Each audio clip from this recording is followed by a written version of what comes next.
পার্থ চট্টোপাধ্যায় বলছেন কারোর দুটো বউ আছে, আমার বান্ধবী থাকতে পারে না। নওশাদ সিদ্দিকীর বউ নেই, বান্ধবী যে দুটোর সঙ্গে পার্থ চট্টোপাধ্যায় বলছেন অনেকের দুটো বউ থাকতে পারে, আমার একটা বান্ধবী থাকতে পারে না। কার দুটো বউ আছে তাহলে নাম টাম তো বলতে বলুক। মানে যার দুটো বউ আছে তার মানে কার গার্লফ্রেন্ড থাকবে, কার বয়ফ্রেন্ড থাকবে, সেটা নিয়ে আমি চর্চা। এখন সব মিডিয়া হেডলাইন এখন চলছে, দুটো বউ থাকলে আমার কেন গার্লফ্রেন্ড থাকবে না, এই কথা নিয়ে মানুষ পড়ে গেল। আপনি আমার মতো শিক্ষিত প্রতিষ্ঠিত যুবকগুলোকে ধ্বংস করে দিলেন। গার্লফ্রেন্ড, ডবল ওয়াইফ এর গল্প শুনিয়ে দুটো মজার কথা বলে এই ক্ষতকে মলম লাগাতে পারবে না। বিজেপির সাপোর্টে তৃণমূল ক্ষমতায় আসলো 2011-তে, আসার পর থেকে বাংলার মানুষের ভবিষ্যৎ শিক্ষামন্ত্রী পার্থ চট্টোপাধ্যায় তিনি জেল থেকে ফিরেছেন, অথচ দুর্নীতির জন্য যে সমস্ত শিক্ষকরা চাকরি হারিয়েছেন তারা এখনো চাকরিতে ফিরলেন না, কি বলবেন? প্রাক্তন শিক্ষামন্ত্রী দেখলাম জামিন পেয়ে বাড়ি ফিরেছেন, উচ্ছ্বাস তাকে ঘিরে, সেটাও দেখলাম। সমাজ কোন জায়গায় যাচ্ছে, কতটা অবক্ষয় হচ্ছে এটা বোঝা দরকার। যেখানে এরা সব মিলিয়ে প্রায় 4,000 না কত আশপাশে ফেক মানে অবৈধ পন্থা অবলম্বন করে নাকি চাকরি পেয়েছে, এই লিস্ট দিয়েছে। যে 26,000 মতো চাকরি বাতিল হয়েছে, তাহলে 22,000 তো বৈধ পন্থা অবলম্বন করেছে দেওয়া কথা অনুযায়ী। তাহলে এই 22,000 পরিবারকে ধ্বংস করলো। মেধার ভিত্তিতে লিস্টে নাম এসেছিল, পাস করেছিল, ভাইভাতে নাম এসেছিল, যে ক্রাইটেরিয়াগুলো ফুলফিল করার দরকার সবটা তাদের যোগ্যতাতে পাস করার পরেও শুধু এদের দুর্নীতির জন্য কী হলো, তাদেরও বাতিল হলো।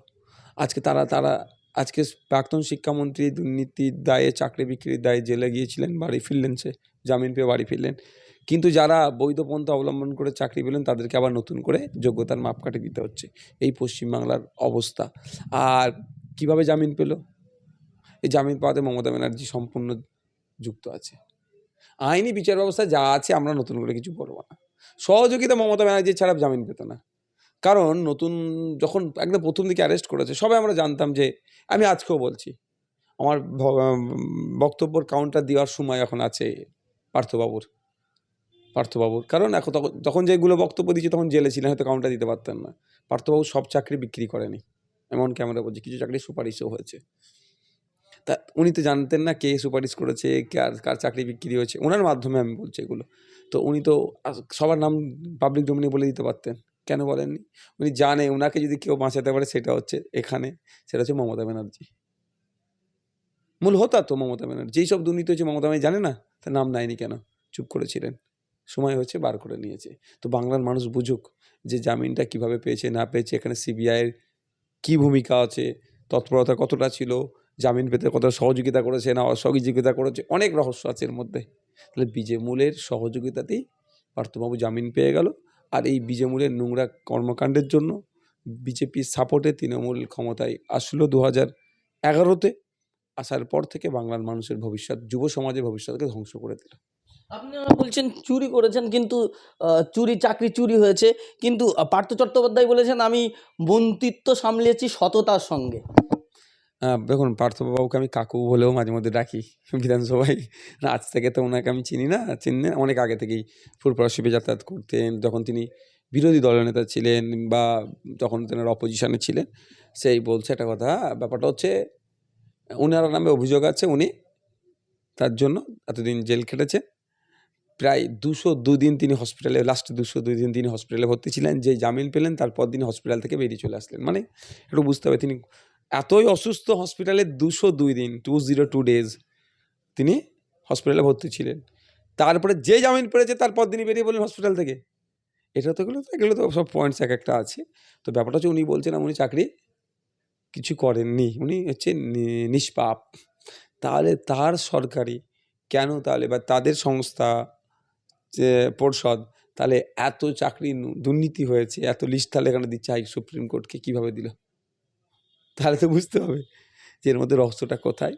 এখন যখন যে ক্ষমতায় আছে, সে যদি একটা খারাপ ভাষা বলে সেটাই হবে কি বাণী হয়ে যাবে। খারাপ কথা বললেও সেটা বাণী, কেন ক্ষমতায় নাড়া আছে তো বাণী বলে চালাবে। এখন এটা আর কিছু করার নেই আমাদের। আর আমরা যে অনেকে সেন্ট্রালের ওপরে ভরসা করেছিল যে এই দুর্নীতি ইডি সিবিআই বা এরা তদন্ত করছে, এবার মানে জ্বর শুদ্ধ তুলবে। কিন্তু নাম কাওয়াস্তে দুর্নীতি এই তদন্ত হয়েছে, বকলমে তৃণমূলকে সহযোগিতা করেছে। কিন্তু পার্থ চট্টোপাধ্যায় বললেন সত্যের জয় হয়েছে, তাই তিনি মুক্তি পেয়েছেন। মুক্তি পাননি, তিনি জামিন পেয়েছেন।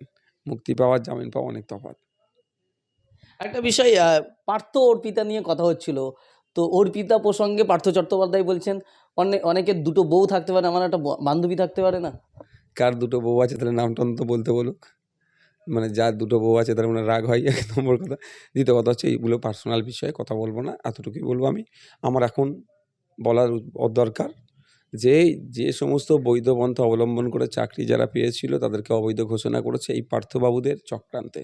যে চক্রান্তের মাথায় আছেন, যার রাজ্য সরকার, যিনি ক্যাবিনেটের চিফে আছেন, আমাদের পশ্চিমবাংলার চিফ মিনিস্টার, এর দায় ওনাদের নিতে হবে।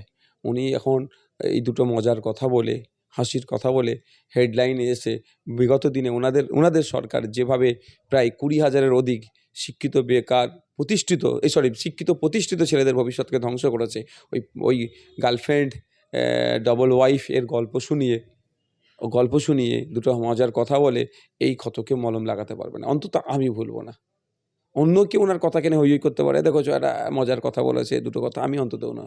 আমার কাছে হচ্ছে কার গার্লফ্রেন্ড থাকবে, কার বয়ফ্রেন্ড থাকবে, সেটা নিয়ে আমি চর্চা নয়। আমার চর্চা হবে ওই শিক্ষিত ছেলেগুলো কি দোষ করেছিল, আপনারা অন্যায় করেছেন ওর বলি ওদেরকে দিলেন আপনারা, এর জবাব আমি চাইবো।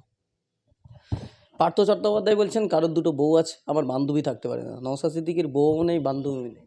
দেখুন, আমি আবারও বলছি ওই বিষয়ে আমাকে উনি যে লাইনে যাচ্ছেন, উনি বাস্তব কথা, আমি অ্যাসেম্বলিতে ওনার যখন বক্তব্য দেখেছি তো উনি ম্যাক্সিমাম সময় উনি জবাবি ভাষণটা দিতেন ম্যাক্সিমাম ক্ষেত্রে, বা যখন দেখেছি না ওনার কিন্তু ট্যালেন্ট আছে, এটা আমি বলছি একটা কথা। অত উনি এমন এমন শব্দ চয়ন করতেন না, মানে আপনার বিরোধীদের উদ্দেশ্যে মানে চিমটি কাটার মতো, গা জ্বলিয়ে দেবে এরকম ওরকম, কিন্তু খারাপ না, অশ্লীল নয়, শালীনতা বজায় রেখে। তো উনি এই সময় ওনার ট্যালেন্টটাকে কাজে লাগাচ্ছে, যে ওনার নামে বিগত দিনে যে চোর যে জায়গাগুলো শব্দ উঠে এসেছিল সেটাকে উনি মিনিমাইজ করতে চাইছে, সেটাকে মার্কেট থেকে ডিলিট না করতে বলে সরিয়ে দিতে চাইছে, নতুন কিছুর আমদানি করতে চাইছে। কদিন দেখুন জেলবন্দি পার্থবাবু বাড়ি ফিরলেন, এই গল্প হচ্ছিল। এখন কি হচ্ছে দেখুন, আজ থেকে কেমন কি কত সুন্দর খেলে দিলেন, কি যে দুটো বউ থাকলে আমার কেন গার্লফ্রেন্ড থাকবে না, এখন সব মিডিয়া হেডলাইন এখন চলছে, দুটো বউ থাকলে আমার কেন গার্লফ্রেন্ড থাকবে না, এই কথা নিয়ে মানুষ পড়ে গেল। আর জেলবন্দি পার্থবাবু আর পার্টটাকে মানুষ ভুলে গেল। এখন কোনো মানুষকে ভালো বলবে, কেউ বলবে হ্যাঁ কাকুর বয়সী হয়ে তুমি ভাইজির বয়সী এর সাথে করছো, এখন নেটিজেনরা যে যেমনভাবে বলে নিচ্ছে। কিন্তু এখন ওই অ্যাকচুয়াল যেটা আমরা বলাতে আমার সাবজেক্ট হচ্ছে আপনি জেলে গিয়েছিলেন কেন, আপনি আমার মতো শিক্ষিত প্রতিষ্ঠিত যুবকগুলোকে ধ্বংস করে দিলেন। আমি শিক্ষিত, আমি মিনস যারা চাকরি পেয়েছিল, ফ্যামিলি আছে, তাদের বাচ্চা আছে, কেউ লোন নিয়ে বাড়ি করেছে, স্কুলের লোন বৈধ অবৈধ প্রশ্ন অন্য জায়গায়, আমি এখানে যাচ্ছি না, তাহলে তাদের ভবিষ্যৎকে আপনি ধ্বংস করলেন। তো এই জবাবটা আমি চাইবো। আমি কার গার্লফ্রেন্ড আছে, কার বয়ফ্রেন্ড আছে, কি আছে, ব্যক্তিগত বিষয়ে আমি যাবো না। সর্বশেষ যে প্রশ্নটা করবো, পার্থ চট্টোপাধ্যায় বললেন আমি বেহালার মানুষদের জন্য আবার কাজে ফিরবো। মানে হচ্ছে এই সিম্প্যাথি নিয়ে, সামনে 2026 ইলেকশন আসছে, সিগন্যাল দিয়ে রাখলো পার্টিকে যে আমি আবার এখান থেকে মানে কন্টেস্ট করতে চাই। বেহালার মানুষ এবার দেখো কীভাবে করবে।